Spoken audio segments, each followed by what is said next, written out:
I will say this, when we're talking LSU storylines as far as training camp,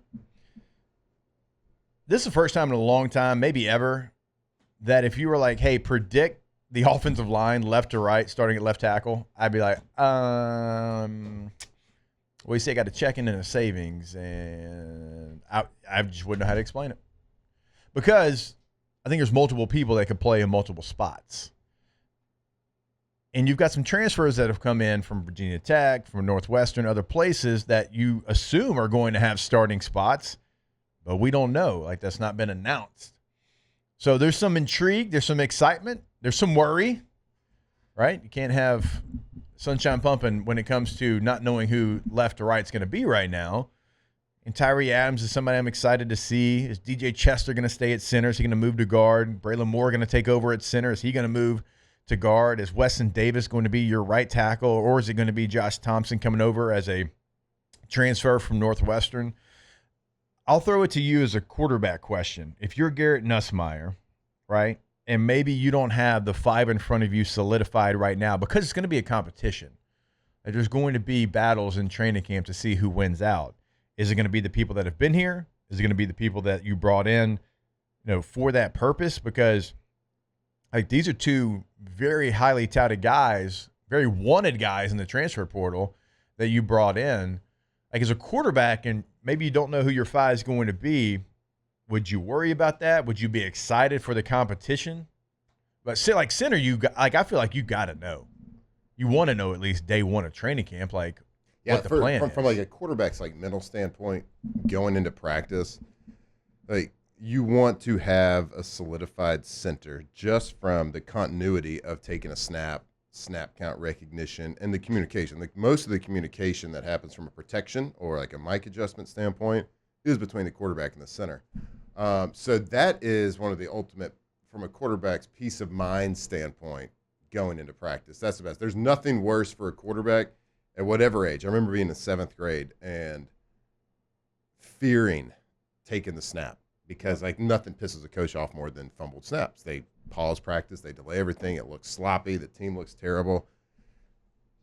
And when you have a center QB exchange that is like you have to think about, it's awful. Yeah. Like, I used to have centers that some of them were just terrible at snapping. They were snapping inconsistently, or they had like, sweaty booties. Yeah. And it was uncomfortable. Body type too? Body type.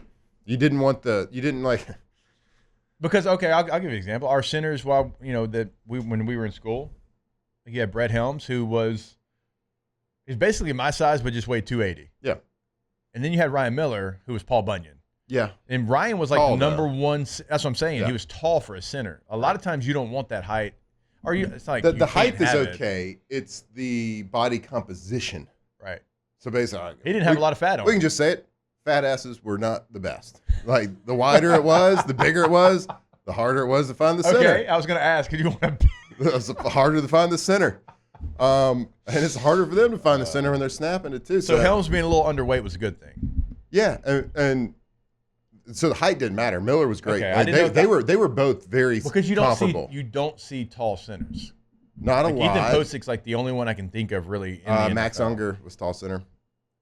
But you don't see center, outside of our that. centers that I played with, Nick Nick Hardwick and Dan Copen, were like 6'1". Yeah, and there's some centers that get really low too. It was really like, you'll see some quarterbacks every now and then that have to like squat way, way down. That stinks too. But anyway, just from like a continuity, like, there's nothing worse when you have to go to line of scrimmage and you're saying a snap count. You're like green 19, and you're not thinking about what the defense is doing. You're thinking about get the snap, get the snap, don't fumble, don't fumble, don't fumble. That's a bad thing. I guess it's a little bit different now in college football because everything's out of gun. Mm-hmm. But I say it's different. I get that is a difference. You love the clap. But I guess the nerves don't go away because he could throw a knuckleball back there on the ground. Yeah, he could. But it's just a different set of nerves, right? Or do you say, like, I've got time to fix his mess up back there if he snaps it on the ground? You could. Like, it doesn't have to be perfect. Where under center, if it's not perfect, then the ball's on the ground. And you don't and then I guess, like, from a pressure standpoint, it's like, I mean, if it is this little selfish way to think of it, if it is a bad snap, it's pretty obviously not my fault. That is so you. Pretty clearly. That is so you. Just kidding. Relax. No, you're not. Which I appreciate that about you. But it does happen. But the under center thing was awful. because then the center starts thinking about it. Yeah. And he's like, he like snaps it and like make sure like you're getting it. Yeah. And then everybody else is moving except for you and him. Yep. And then you're late getting out and you get stepped on. Like Justin Fields yesterday. Yep.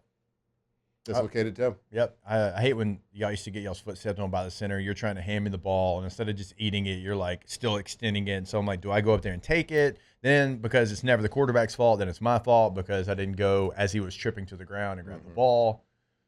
That was always fun. But, you know, answer your question. If I'm Garrett, I'm not really thinking about the tackle guard competition. Like you said, the center is like the biggest point. If I can just solidify that, my job's easy. Well, that's going to be a part of it. Like right now, so if Tyree Adams is your left tackle, is it going to be Paul Mubinga at left guard, or is it going to be DJ Chester? If Paul Mubinga is your left guard, is Breylan Moore going to take over at center, and maybe Mubinga moves to right guard? You know, what happens with Weston Davis at right tackle? Is it him as a former 5-star redshirt freshman, or is it Josh Thompson as a senior transfer? If you want the job, if you want to be on the starting 5, they have to go in the mindset of what you and I just talked about. Don't let your coach tell you the same thing twice, because there's offensive linemen.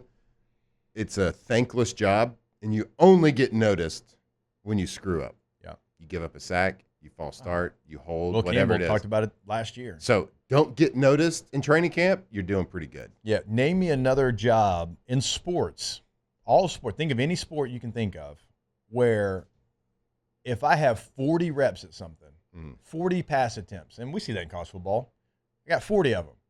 On 38 of those reps, I beat you. 38 of them.